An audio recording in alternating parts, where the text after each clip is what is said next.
یہ اس کی گرد بھی بہت مکانات سب کچھ تھی. ایک قسم کا عجیب غریب واقعہ ہے.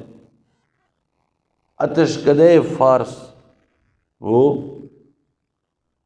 بجھ گیا تھا، اس کی آگ 1000 سال سے جو آگ جل رہی تھی وہ اس رات خاموش ہو گیا. اور کعبہ میں جتنے بھی بت تھے وہ کیا ہوئے تھے؟ منہ کے بل گر گئے. اور ایک عجیب و غریب نور کعبے سے اور وہاں سے ساتیں ہو رہی تھی جو آسمان تک ڈھانپا ہوا تھا پوری دنیا کو.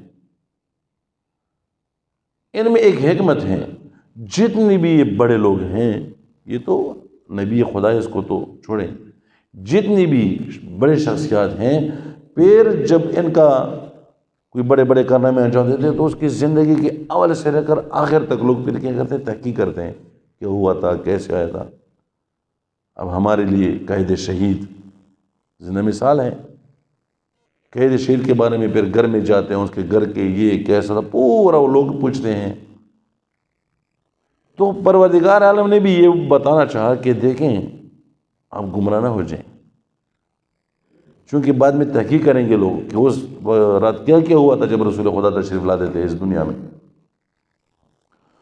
سب سے پہلے تو جو ایوان کسریٰ، چونکہ اس زمانے میں 2 مقتدر قوتیں تھیں، بہت سارے لیکن جو نزدیک تھے، روم اور ایران. قرآن میں بھی اس کا وہ ہے ذکر ہے دو کی جنگوں کا، یہ کیسے ہو، غلبت روم فی ادنی الارض وغیرہ، وہ بعد میں انشاءاللہ اگر زندگی ہو.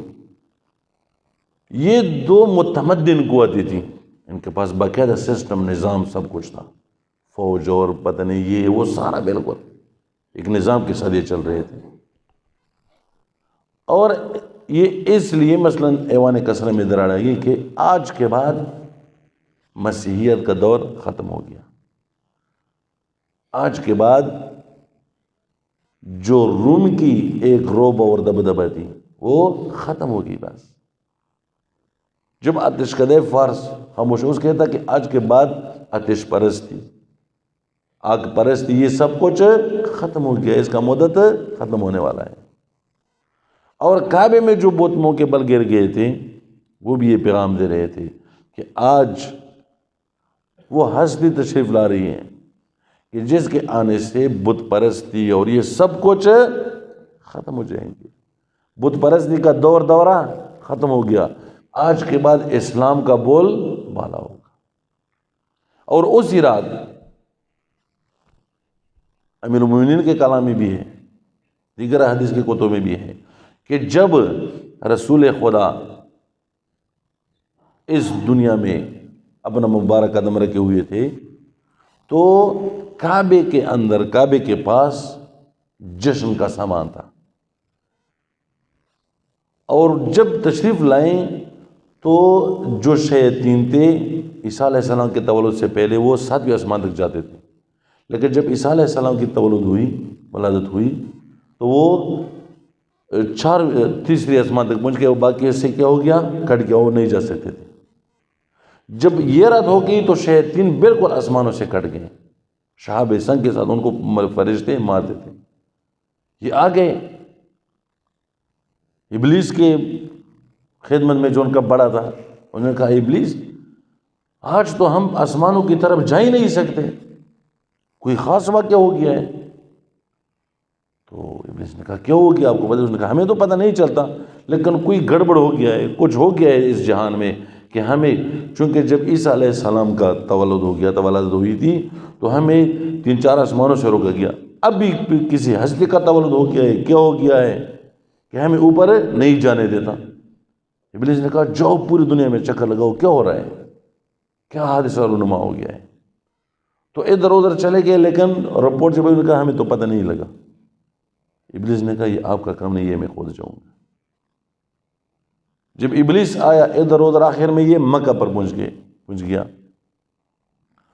جب چاہ کہ جاؤں کعبے کی طرف، ابلیس کو تو پتہ تھا کعبے کی طرف جب جانا چاہتا، جبریل امین نے اس کو روکا. اے ابلیس یہ تیرا کام نہیں ہے. میں اپنے الفاظ میں کہوں گا کہ آج جشن ہو رہا ہے، اشرف المخلوقات سید المرسلین کی ولادت کا. اللہم صلی علی محمد وآل محمد عجل۔ جشن کا سما بنا ہوا ہے، یہاں شیطین کا کام۔ آج بھی میرے دوستو جو میلادوں پر پابندیاں لگا رہی ہے، کیوں؟